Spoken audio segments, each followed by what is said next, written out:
Hey, hello, welcome. Ogres, it's Tanking Tuesday. No, it's not either. I gotta fix that. It's Tanking Thursday. uh, I'll do I'll do a quick fix on that in a little bit. It is Thursday. It's not Tuesday. Um, I got a couple clips for Worship Wednesday. We got a big surprise coming for Sunday. I went out and spent some money. Hold on a second. Get the volume down on this a little bit. There you go. That's another video I had recorded earlier on the PC. But this is my M50. Basically, I put a couple clips together that I've been working with because I've changed the commander's names on my tanks. Let's see. Jizzy is running the M50 TC. Jazzy Jazz is my Panther commander, and can't remember who I made for the Tiger. Yeah, I did a little bit. I got like I said, what happens a lot of times is it's a while since I've played, and it takes a while to get back into knowing where to go, how to go, where to fight, where to stand. There are a lot of times I'm being picked off and I can't even see who's picking me off. That comes from inexperience. Like I said, once you play these maps enough, play them long enough, you know where you can go, you know where to sit, and you know you can wait for somebody to come by and then pick them off, hopefully. I'm still learning a lot of that. I'm having fun with it though. This is a blast. I love the Sherman. I was watching the video of In the Hatch, which he was the chieftain. Salute, fellow veteran. But I was watching him in Nevada, and he was actually driving the M50. So I was like, yeah. So I had to go and jump on my M50 and do a little bit of target practice and learning to drive and get myself into situations and get myself in trouble. I'm getting better at sticking around with the team though. I'm doing less running off on my own. Because chances are when you go on your own, there's 3 or 4 of them there that kind of just pick you off. So I'm getting better at that. I'm learning to use the terrain a little better. I'm still sitting in one spot for too long. I think I'm hiding, but they know where you are. Someone will light you up, and then someone from a different part of the map will say, "Oh, I got a shot on that guy," and boom, they'll blow me out of the turret seat. Turret seat. I have to start bringing marshmallows, chocolate bars. I'm going to mention the name of the chocolate bar, but it has to be a special chocolate bar to go on the graham cracker. And once that marshmallow is starting to flame on a little bit, you put it on that chocolate bar, you press them graham crackers together, you got some more. And while you're sitting there waiting while your tank burns, you can make a couple of those. And then the crew can sit around, and then when the fire's put out and the day is done, we take the tank back to the garage, and Sergeant Bone has to repaint them. It really gets busy when I got a couple battleship and destroyers and carriers that need to be repainted, but that's his job. He loves painting, and he's just skin and bones because he works all the time to keep him busy. Old Grizz has a tendency to scratch the paint. Try parking a big battleship, man. You scratch the paint if you don't know what you're doing. That's why they park them out in the harbor there. If you see, they away from everything because they don't want us running into their docks. Oh, wait, I'm just making all this up. But we're talking about World of Tanks here. I remember this map a little bit. I'm starting to get, like I said, I've been playing again for a little bit. Starting to get used to the little map. Plus, I'm trying to follow my team a little bit more instead of, like you said, trying to hot dog. But no, this is can't see what that said.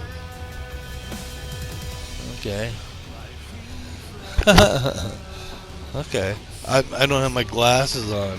I have the dark shades on because the light is bright. And otherwise I'm squinting. My eyes disappear in the light anyway because they're light. You know, I don't have mascara on. I'm not gonna go put on just to watch myself play World of Tanks.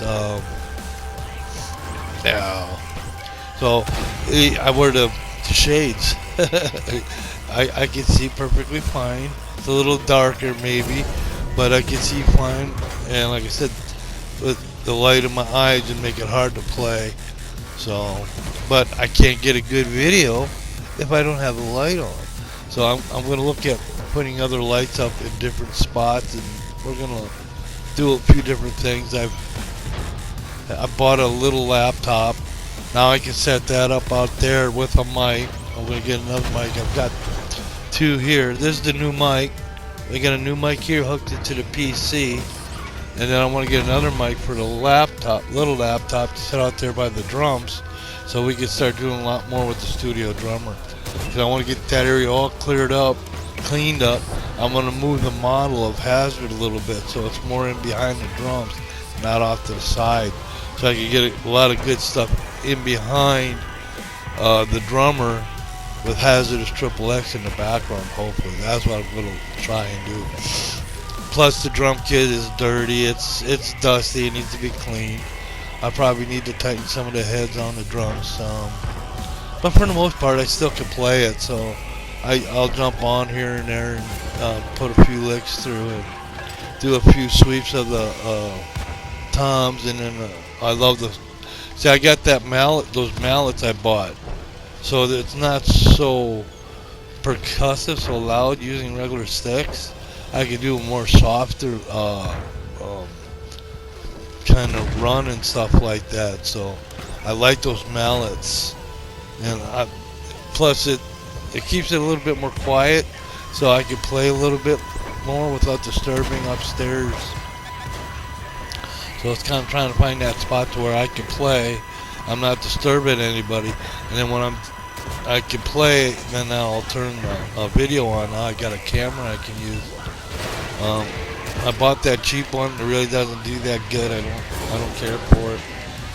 The laptop has a good camera, and that's what I'm saying. That little laptop, just like this camera here for this piece for my laptop here, good.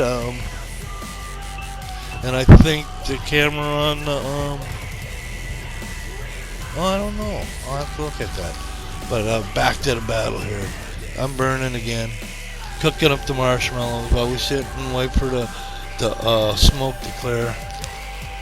A little fooling around with some of the transitions and the filters in the game or in Share Factory that allow you to do a lot of different things. So I didn't want to keep cutting all this out, and then I have to put stuff in, and I didn't have that many video today. I've maybe 3 or 4 or 5 different battles I went through. See, I was playing with the different filters. That's kind of cool. That there, I think I leave this here and do this more, because that gives it that comic book look. And what am I putting together? Comic book, fun part, comics. And that's kind of what I'm doing there. I could also make some of this more pixelated, and that'd be interesting.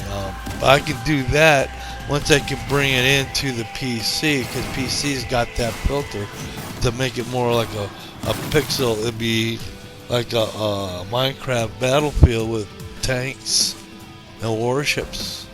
I could do crossout, which is cars. I haven't done crossout in a while. Oh, it sounds like they're on the... Oh, maybe not. Maybe that's in the music. I thought someone was on the... Oh, excuse me. There's my M50. Thank you for watching. Oh, I love this tank. It's cool. Like I said, I went in and I've changed the commanders and stuff like that. Well, I didn't change the commanders. They changed their names. It cost silver to do it, but it was worth it. So I got Jazzy Jazz from the Face. She's driving our Panther.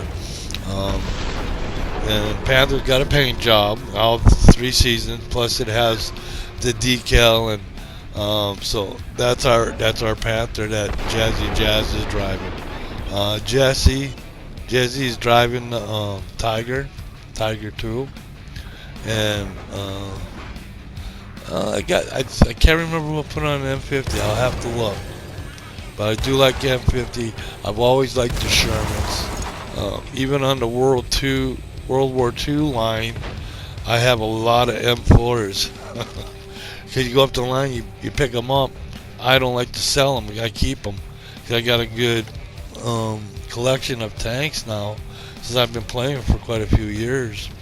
I've got a few. We bought my captured KV-1, which is all white with the black cross. Looks cool, fun tank to drive. That tank has a quick reload, so you can, if you're a good sharpshooter, if you're good at, man, you can just pump stuff down range and you can really put some pressure on some of these tanks and stuff like that. It's great for tracking. If you can track and keep that guy tracked, if you can keep that TC tracked, and then your team can come along and take it out, there you go. That's a mechanic in the game. It can be done. Like I said, your reload time is quicker than probably him being able to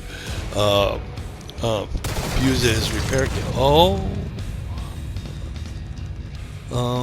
I took a beating.